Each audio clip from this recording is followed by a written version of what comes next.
Dans la nature, l'évolution est un processus lent, un équilibre parfait qui prend des millénaires.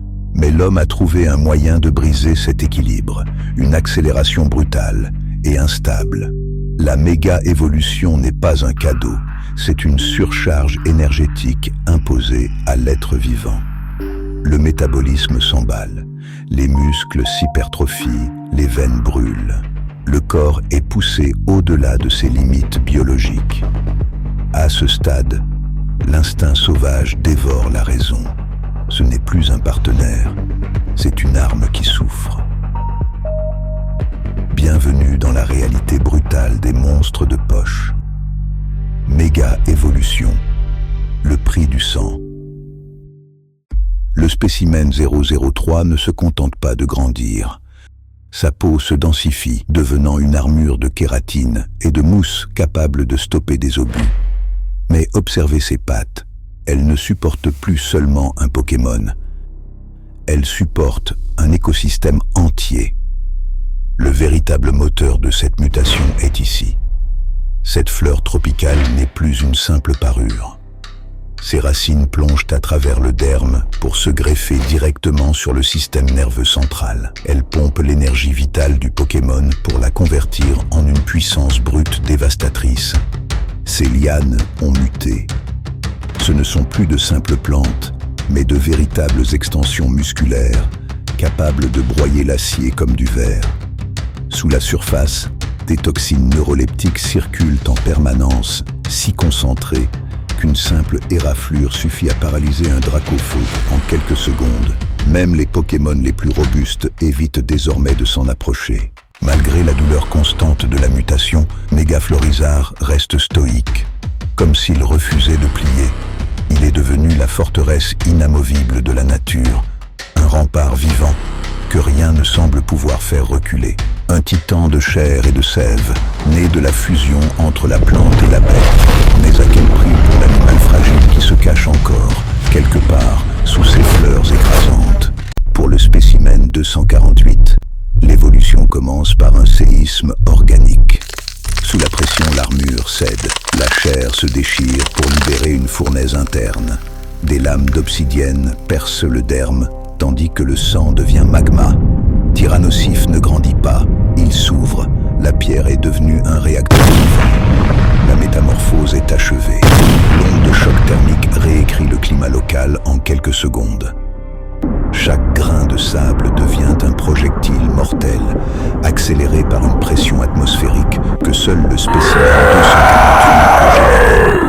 Il ne subit plus la tempête, il est la tempête, un dieu de pierre au centre du chaos. Le spécimen 445 ne se transforme pas, il se réarme. Sous l'effet de la méga-évolution, ses membres fusionnent, transformant ses bras en lames d'os, capables de trancher l'acier. La douleur de la mutation efface toute trace de conscience, ne laissant place qu'à l'instinct de mise à mort.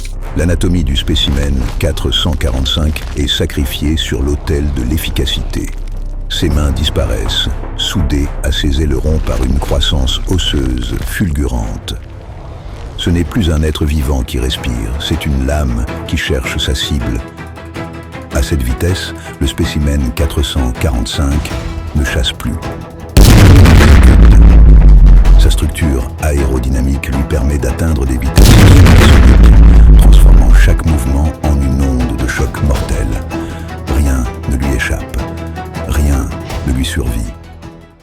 Le spécimen 094 ne respecte plus les lois de notre réalité. En méga évoluant, il plonge ses membres dans une dimension de vide pur. Son corps devient un portail. Ne fixez pas son troisième œil, car ce n'est pas lui qui vous regarde, c'est l'abysse derrière lui. L'aura du spécimen 448 est devenue toxique.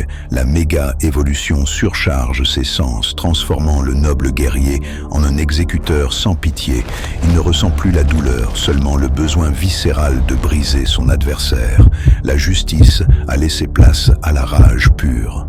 Le spécimen 006 subit une combustion interne totale.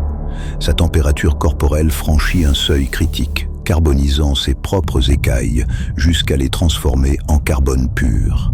L'oxygène autour de lui s'embrase. Ce n'est plus un prédateur que nous observons. C'est un réacteur nucléaire vivant, dévastant tout ce qui l'entoure. Le spécimen 150 atteint son stade final. Son enveloppe charnelle s'atrophie, sacrifiant la matière pour l'esprit.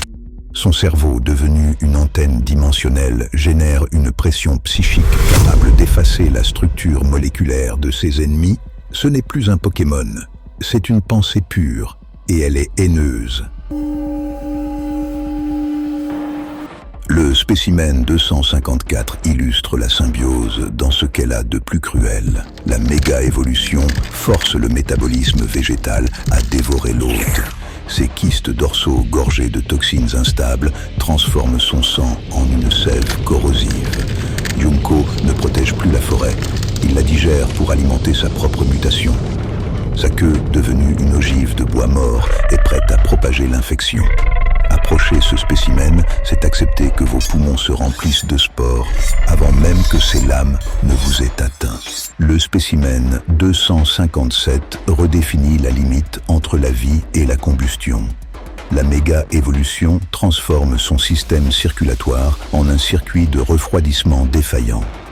Sa température interne s'élève de plusieurs centaines de degrés en une fraction de seconde, vaporisant son sang qui s'échappe par ses poignets sous forme de flammes éternelles. Chaque mouvement est une explosion. Chaque pas vitrifie le sol.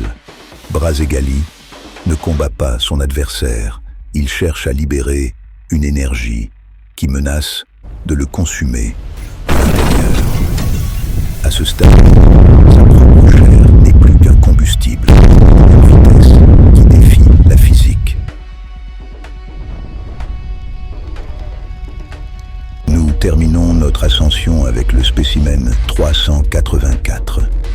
Au sommet de la stratosphère, la méga-évolution cesse d'être une mutation pour devenir une apocalypse. Rayquaza ne fusionne pas avec une pierre, il fusionne avec l'infini.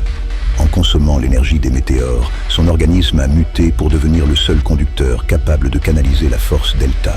Ces filaments dorés régulent la pression atmosphérique du globe, capable d'apaiser ou de raser des continents d'un simple mouvement de queue. Regardez bien, car devant lui, les lois de la biologie s'inclinent. Ce n'est plus un prédateur ni une arme. C'est le gardien de notre survie ou l'architecte de notre extinction. Le roi des cieux est de retour. Voilà, on vient de passer en revue les 10 meilleurs méga Pokémon, ceux qui ont marqué l'histoire par leur puissance, leur aura et leur légende. Chacun d'eux a laissé une empreinte unique dans l'univers Pokémon, que ce soit par la force brute, la stratégie ou le mythe qu'il incarne. Mais le monde Pokémon est immense, et ce n'est clairement que le début. Si cette vidéo t'a plu, abonne-toi pour ne plus rater des prochaines analyses, des classements, des comparaisons et des mises en scène toujours plus épiques.